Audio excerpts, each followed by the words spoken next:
action. Halftime na at lamang ang Mapua Cardinals kontra sa San Sebastian Golden Stags. Score natin 51-42. Ngayon kung Viva Mapua man or Cards Up ang iyong hashtag na ginagamit, nako, buhay na buhay ang school spirit sa Mapua. Panoorin niyo to.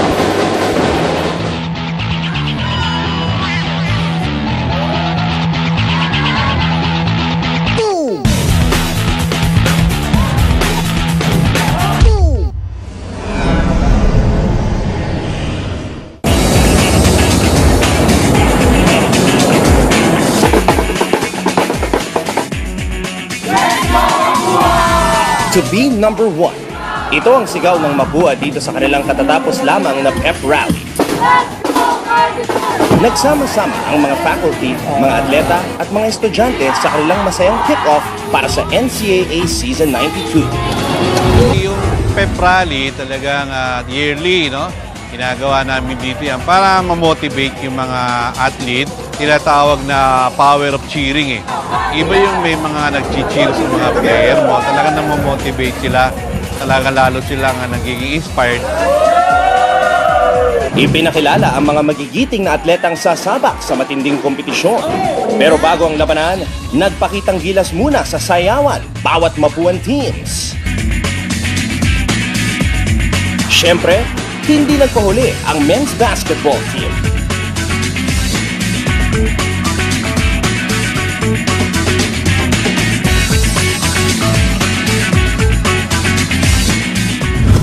Mataba sa puso kasi ngayong season 92, marami nang sumusuporta at saka mag-cheer sa amin. Sana huwag kayong magsawang supportahan kami. I say it's definitely a good feeling knowing that the school and the community is behind us every step of the way, cheering and rooting us on.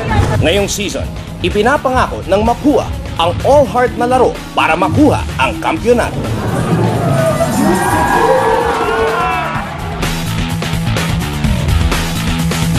To everybody who came out today to our pep rally, I just want to thank you guys for coming out. We hope that you join us as we embark for championship number 22 in season 92.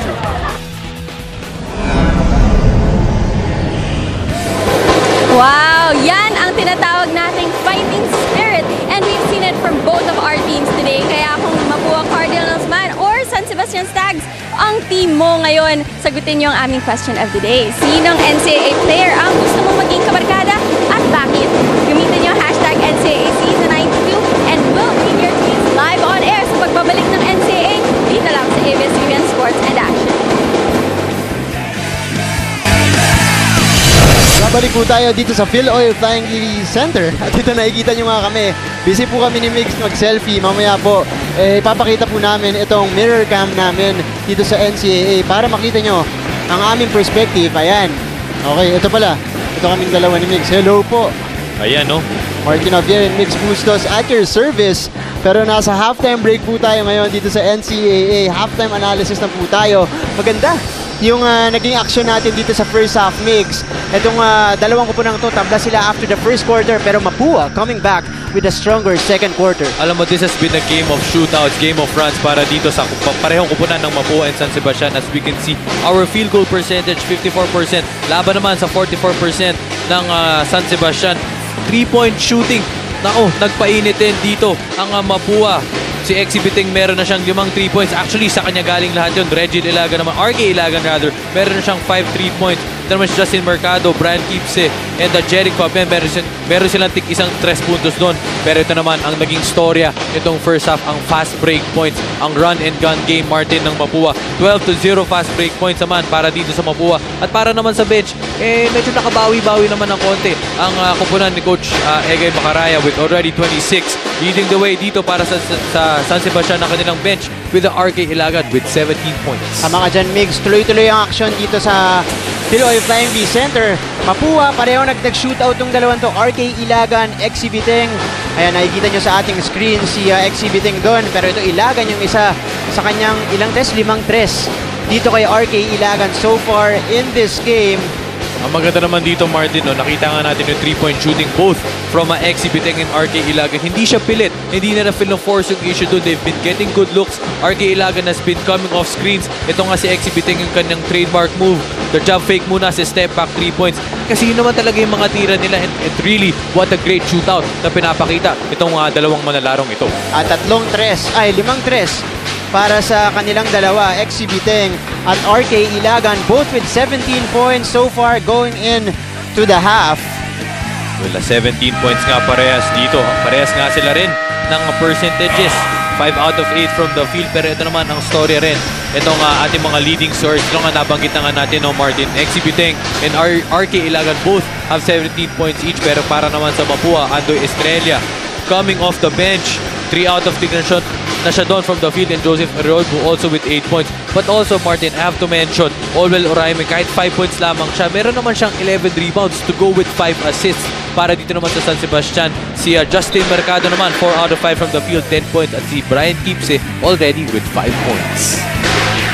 Magsisimula na po ang ating third quarter. Mapua still in the lead, 51-42. Maganda ang ating magiging second half dahil ang first half natin, it's only a preview of what's going to happen here in the second. Tignan natin kung makakabawi itong Baste, kung ano yung naging adjustment nila nung halftime. Capobres scores right away for the Stags. They badly need that basket kasi nga nakaraan dito ang Mapua. Ito nga, 7 na lang, kailangan nila habulin. Biteng mintis ang tres doon. David with the rebound. Tumatakbo po ang Baste. Capobres. Dire-diretso. Back-to-back baskets para dito kay Alvin Capobres. What a good start dito para sa San Sebastian. Only a 2-possession game para dito sa Mapua. Mapua moving the ball around. Eryobu against Johnson. Eryobu with a spin. Medyo masyadong maraming tao doon. Valdez binigay kay Johnson. Johnson, putata doon ni Olwell Oraime. Estrella, binigay kay Biteng. And they will settle down their offense. Point guard nila dito si Andoy Estrella at saka si Darrell Menina dahil si CJ Isit nursing an injury.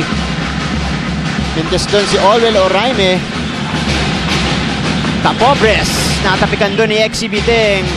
Mapua gets the basketball back. Andoy Estrella with a scoop, pero natawagan doon ng foul si Kevin Johnson. Ganda ng move doon ni Andoy Estrella na recognizing mismatch from that big man. Nag-shake and bake lang siya doon, pero naiwasan niya to get 2 free throws. Ito Andoy Estrella.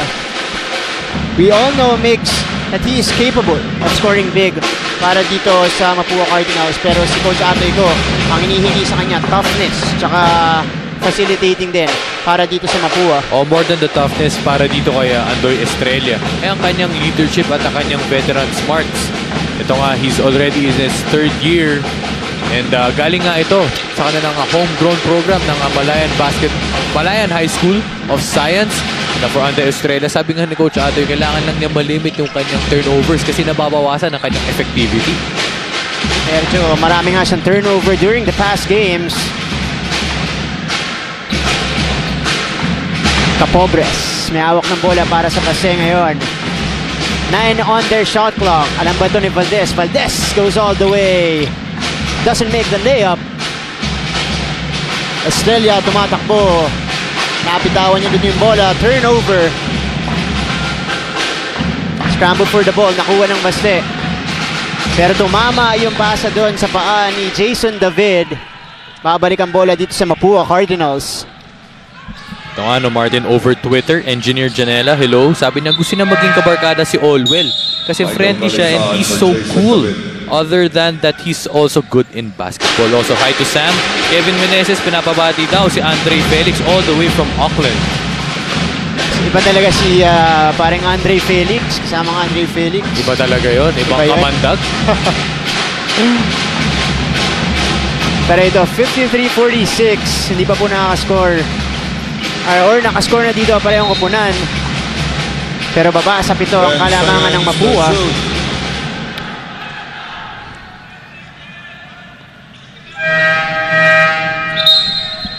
Ito, papasok na para sa Mapua si Lawrence Victoria. Papalitan si Andoy Estrella. Shot clock, 10 seconds. Dahil nga nag-accumulate na naman yung turnover number niya. Johnson. Nanakawan doon ni Darren Menina. Pero we have a foul against Alvin Capobres. Ball number 17, Alvin Capobres, his third, 2 on the Golden Stags. Eto, may babati tayo, si Aaron Valderrama. Nanonood ulit dito sa NCAA. Patrick Sotare, hello. Menina goes for 3, no good. Offensive rebound, Oraime. Back to XC Biteng. Medyo malamig pa dito si XC Biteng. Sa panimula ng ating second half, Ian Valdez. Capobres. Back to Valdez. Valdez for 3 rather. Masyadong malakas.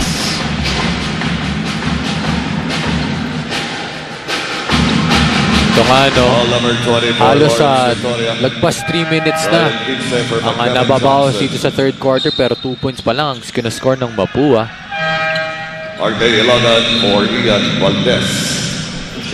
Ito, pasok na ng reinforcement si Coach Egay Macaraya, RK Ilagan. Back on the floor.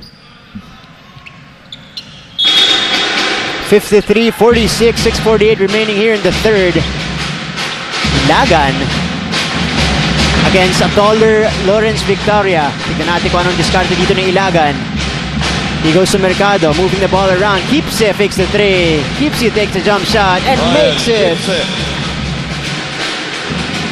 Ganda rin ang pinapakita ni Keepse off the bench. Meron na siyang 7 puntos. Ganda rin ang mga jump shot na pinapakita niya sa atin. Brian Keepse providing a spark para dito sa San Sebastian Stags. Baba po sa 5 ang kalamangan ng Mapua. Moving the ball around. Ooh, Menina with a spin. Nice drop off to Lawrence Victoria, who couldn't hit the floater, but he gets the ball back. Offensive rebound para sa kanya. Naka-zone defense ang San Sebastian. Pero Darren Menina, another 3-point bomb, and that leads us to another timeout here on the floor. Huwag po kayong aalis, sumiinit ang aksyon dito sa laban ng Mapua at San Sebastian right here on ABS-CBN Sports in Action.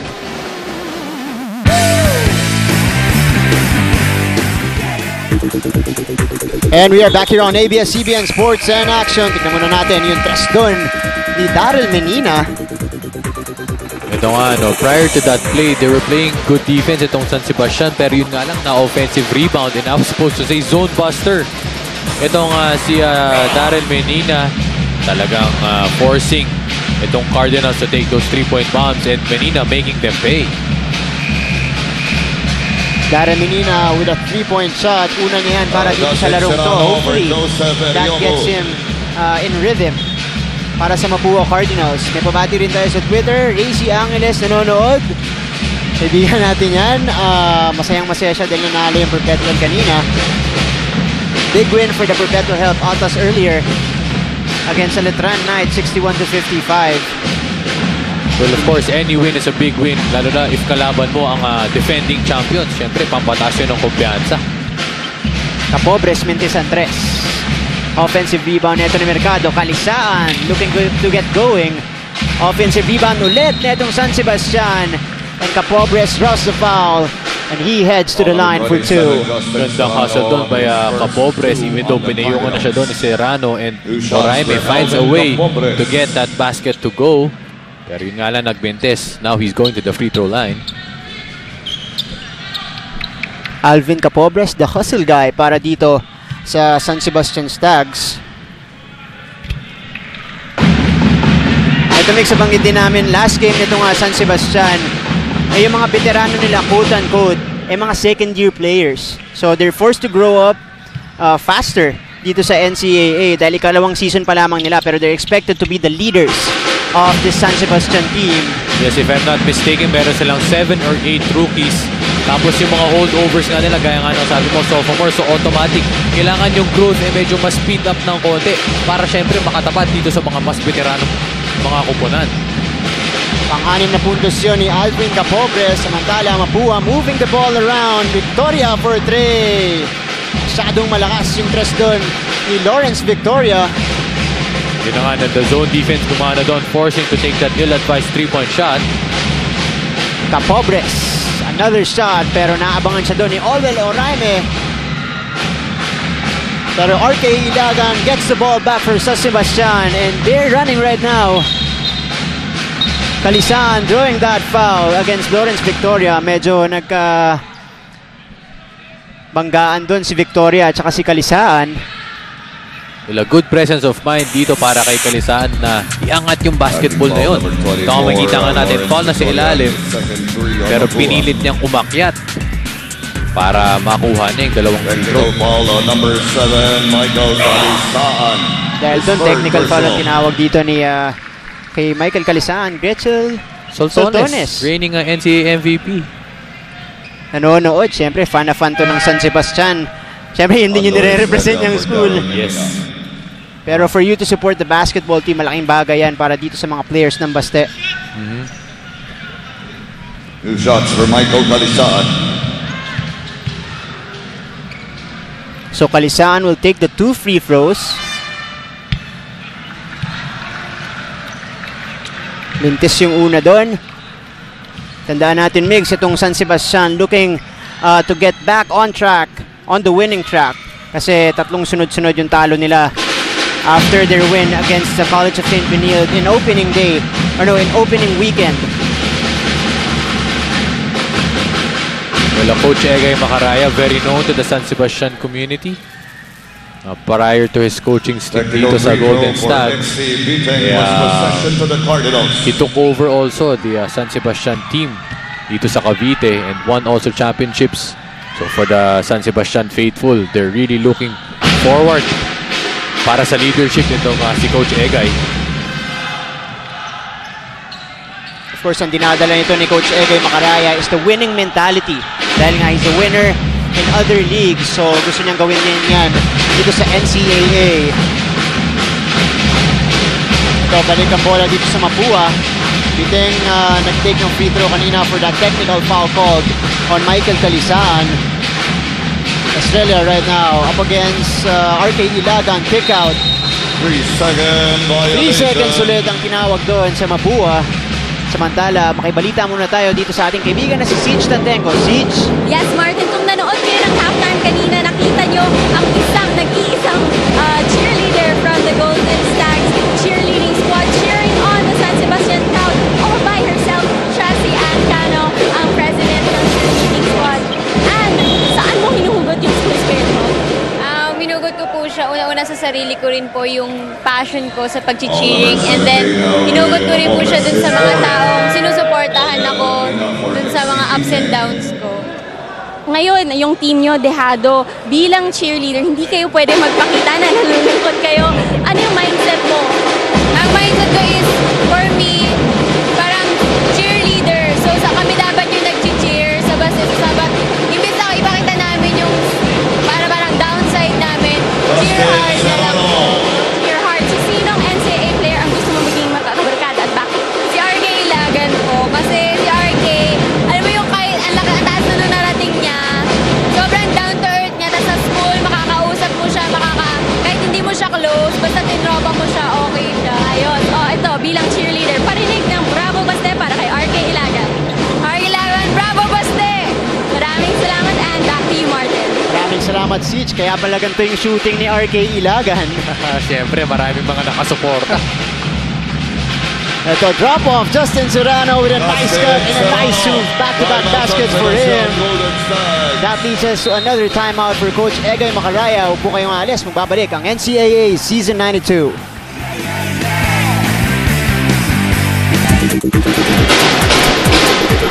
Babalik po tayo dito sa aksyon sa NCAA as we take a look at that cut to the basket and the finish para dito kay Justin Serrano.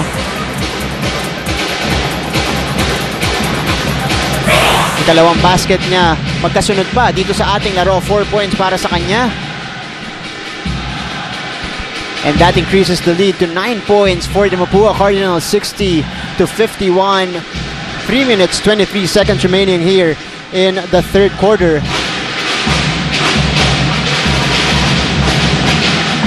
Ilagan may tangan ng bola ngayon para sa San Sebastian.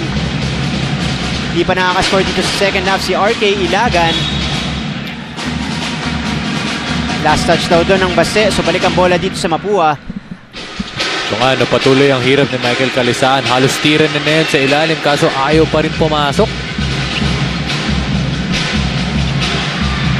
Masyadong malakas ang pasa doon ni Andoy Estrella, hindi nasalo ni Lawrence Victoria. So turnover para sa Mapua. Well, Mapua looking for the backdoor cuts.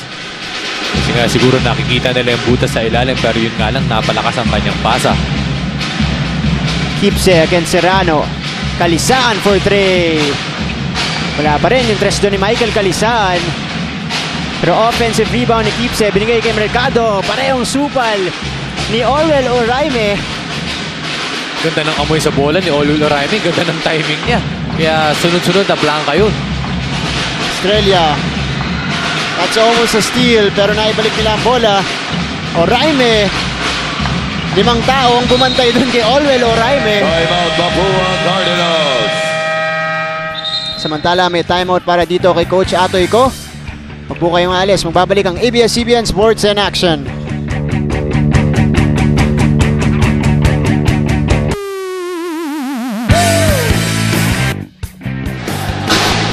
At nagbabalik po tayo dito sa Phil Oil Flying V Center. Ito, merong shinare sa atin si Irby Singjian 26. Kamis daw manood live. Ito nga, manood na kayo ng live dito sa Phil Oil Flying V Center dahil para malamdaman nyo rin yung excitement na nararamdaman natin. Ayun, meron tayong fan dito ni Siege today, ni Siege Tantenko. Favorite courtside reporter daw niya, according to Peter Manggulat. Well, paano mo naman hindi magiging favorite yan? Yan ang brains behind the bench. To Siege the day. Very detailed reports para dito kay Siege. Pero Justin Mercado, pabanda doon para sa kanya. So, para sa San Sebastian, para makaangat dito sa laro, they have to do something drastic. Kasi kanina pa sila naghahabol pero nakaka-score din ng Mapua. So kailangan may mangyaring kapani-panibago para sa Mapua. Ito, Ortina, wala yung tres doon. Offensive rebound para sa Mapua. They move the ball around. Back to Ortina for that jump shot. Ortina knocks it down. Brilliant nga, they have to remain consistent. 40 minutes of great defense para sa San Sebastian. Maganda yung kanilang unang round pero kapag na-out-rebound naman sila, nakakascore naman dito ang Mapua. Ito, according to Giselle Julian, intense daw yung laban ng Mapua at saka Baste, pero may bonus pa na Siege the day. Iba yung Siege. Iba yun. Daming fans. Ito ayan, si Siege nasa screen nyo. Ito naman si Mikael Catalan. Go Mapua, exhibiting. He's on fire. Nag-iinit nga dito sa ating laban si exhibiting. Ilagan may tangan ng bola. Ulanadi making his move against Ortina. Gives it off to Johnson. Nailang kay Oraime. Ilagan. Oh, back to Mercado. Mintes din yung tira niya. Estrella, balik tayo sa kabila. Hand off to Ortina. Couldn't complete that layup. Pero Justin Serrano is right there for the putback. It's just really automatic para sa Mapua. Every time in transition offense sila, automatic tatlo. Kaagad dun kaya outnumbered ng depensa ng San Sebastian. Kaya naman sila nananaig dito sa fast break points. 14-0 para sa Mapua. 6 na puntos para dito kay Justin Serrano. Ilagan. Binigay kay Calisaan. Titira ulit. Mula ulit yun para kay Michael Calisaan. Estrella, 17 seconds left here in the third. They are up by 11 points, 64-53. May foul na tinawag doon. Ito yung layup kanina at putback ni Justin Serrano. Sabi mo nga, Mix, every kahit fast break play, may suporta na agad kung sakaling mag-miss yung layup nila. Oo, kasi syempre, kailangan lagi kang merong numbers just in case hindi ka mag-prevail doon sa first shot opportunity mo. Kaya nga, ginawa ni Justin Serrano doon, he just picked up the trash, nakuha niya yung putback. Justin Serrano natawagan ng foul doon. Kevin Johnson nasa free throw line ngayon para sa San Sebastian Stags. They are down by 11 quick points. Mintes yung unang free throw doon ni Kevin Johnson. Ito nga si Kevin Johnson, kahit medyo foreign ang kanyang pangalan, tubong Bulacan. At nag-high school sa St. Dominic. Mahilig din siya mag-tennis, kung si Kevin. Ito yung play kanina, yung tawag kay Justin Serrano. Ayun. Tatawagan siya ng foul doon. Last 8 seconds of the third quarter. RK Ilagan. Wala pang score dito sa ating second half. Masyadong malakas yung tres na doon, pero isa pa. That's also no good. End of the third at 64-53 for the Mapua. 64-53. Lamang pa rin po ang Mapua dito sa ating third quarter. Coming into the fourth. As we take a look at that move from Alvin Capobres. Ma-action po ang naging laban or nagiging laban nitong Mapua Cardinals at San Sebastian. Darren Menina also contributing para dito sa Mapua Cardinals. At ito yung jump shot kanina ni Almel Orquina. Again, lamang pa rin po ang Mapua Cardinals 64-53. Huwag po kayong aalis para sa fourth quarter ng ating laban dito sa NCAA Season 92. To watch the latest game highlights, subscribe to ABS-CBN Sports in Action YouTube channel.